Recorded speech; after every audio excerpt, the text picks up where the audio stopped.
Bon, on a reçu les informations sur le chapitre 1036, donc on a les spoilers.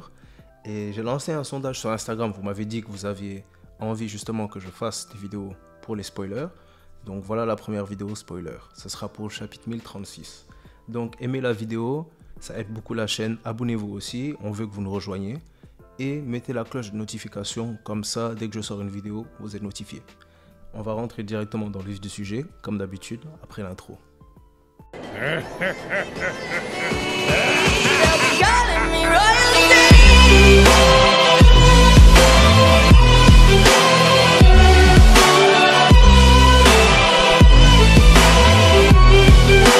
Calling me royalty.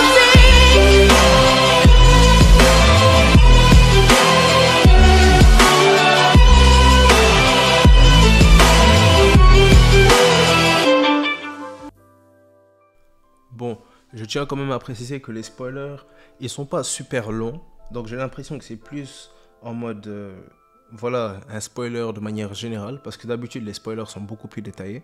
Mais vu que le chapitre ne sort en français que le 2 janvier, par exemple sur Manga Plus, je pense qu'ils ont tout simplement pas encore assez d'informations. Mais les informations qu'on a sont quand même intéressantes.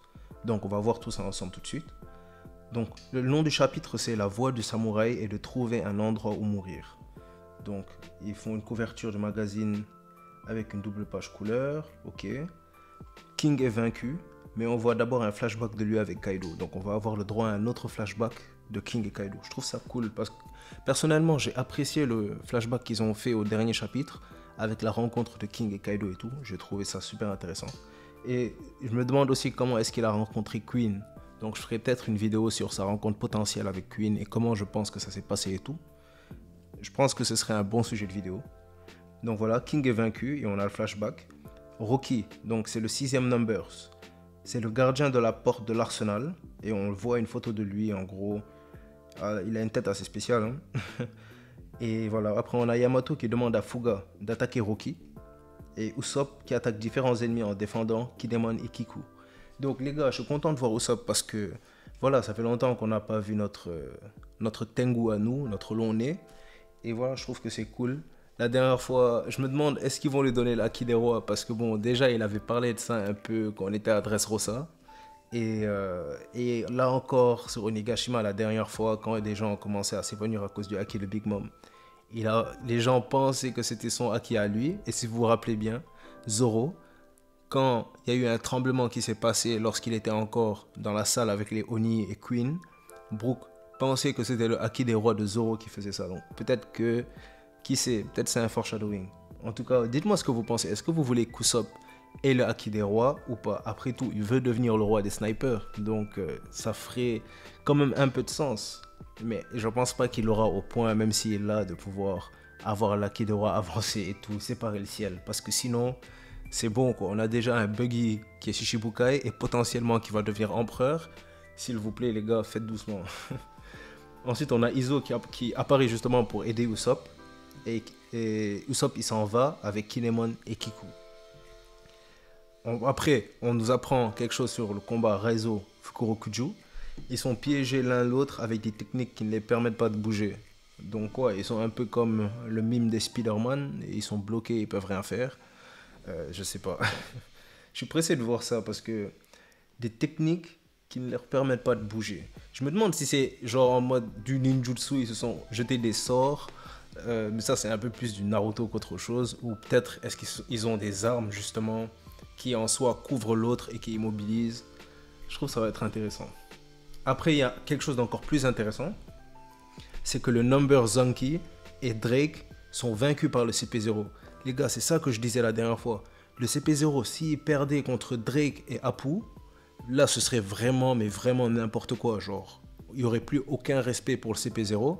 Parce qu'en gros, comment vous voulez protéger les dragons célestes de danger alors que vous ne pouvez même pas battre des supernovas?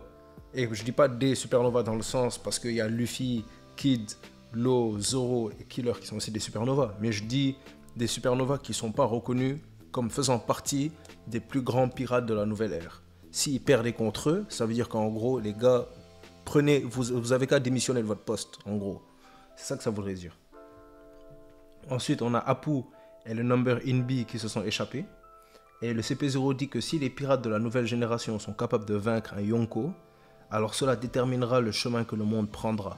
Ça, on le savait quelque part déjà, parce que si un Yonko tombe, et par exemple, imaginons Luffy fait tomber Kaido, à ce moment-là, Luffy prendra sûrement la place de Kaido en tant que Yonko, lorsqu'il aura justement acquéri des territoires. Mais on sait que dans tous les cas, il devait prendre l'île des hommes poissons, potentiellement aussi Wano, et qui sait, peut-être Dressrosa, Alabasta. Donc il a déjà beaucoup de territoires qu'il peut acquérir, s'il en avait envie pour les protéger. Donc, dans tous les cas, si Luffy devient Yonko, ça change les choses parce que Luffy il a une vitesse de progression qui est assez extraordinaire. Donc, le monde déjà prendra un nouveau chemin. De plus, la façon de fonctionner de Luffy est différente de Kaido.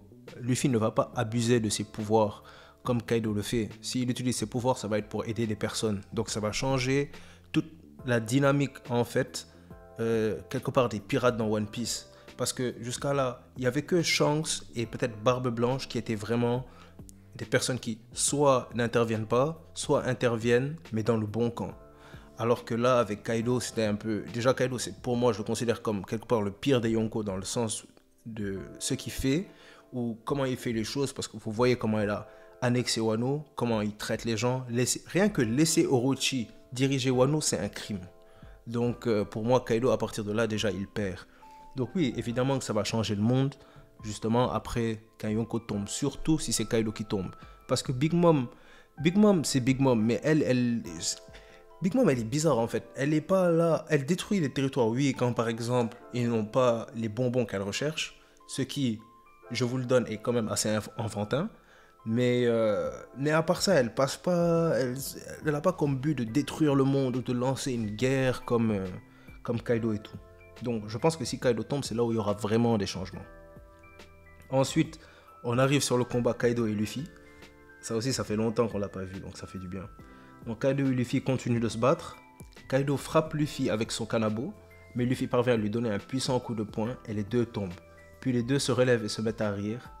Luffy lui dit ça devient marrant et Kaido lui répond pareil de mon côté. Donc on dirait les gars que le combat il commence à devenir équilibré. Donc est-ce qu'il est vraiment équilibré? Est-ce que Kaido se donne sérieusement? Je pense que quand même il commence à se donner sérieusement. Il est peut-être fatigué un tout petit peu parce que mine de rien, les gars, Kaido il s'est tapé les supernovas, il s'est tapé les Minks, il s'est tapé les samouraïs, il s'est tapé ensuite Luffy en contre 1. Puis il s'est tapé Yamato.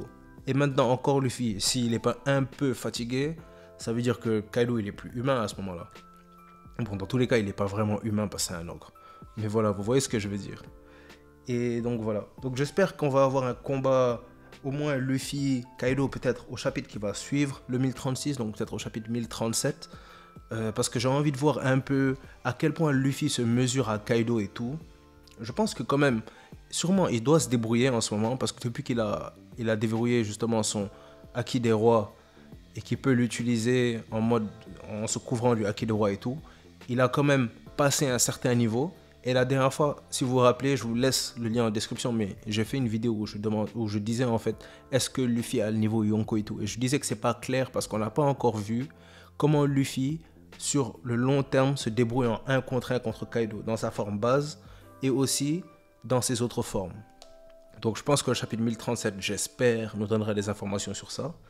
Mais bon, déjà que ce chapitre, il sort en français le 2 janvier. On aura encore une pause la semaine après la sortie de ce chapitre. Donc ça veut dire que le 1037, il sortira que le 14 janvier 2022. Ce qui fait qu'on va devoir attendre. Et franchement, j'aime pas parce que j'adore lire les chapitres de One Piece chaque semaine. Donc voilà. En tout cas, dites-moi ce que vous avez pensé de la vidéo. Aimez la vidéo. Abonnez-vous aussi pour être au courant de ce qui se passe sur la chaîne et tout. Mettez la cloche de notification, comme ça vous êtes notifié dès la sortie d'une nouvelle vidéo. Et voilà, comme d'habitude les gars, ça a été un plaisir de faire cette vidéo pour vous.